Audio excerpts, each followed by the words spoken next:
Réservé pour cette audience pour que vous puissiez tous y assister, audience qui est publique. Le président de cette instance, désigné par le premier président de la Cour d'appel de Paris, qui est à l'initiative lui-même des poursuites, a exigé que cette audience se tienne dans l'une des plus petites salles du barreau, où à peine des avocats tiennent de 40.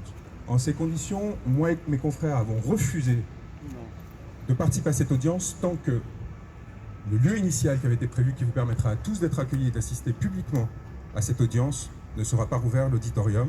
Et donc nous attendons cette réponse.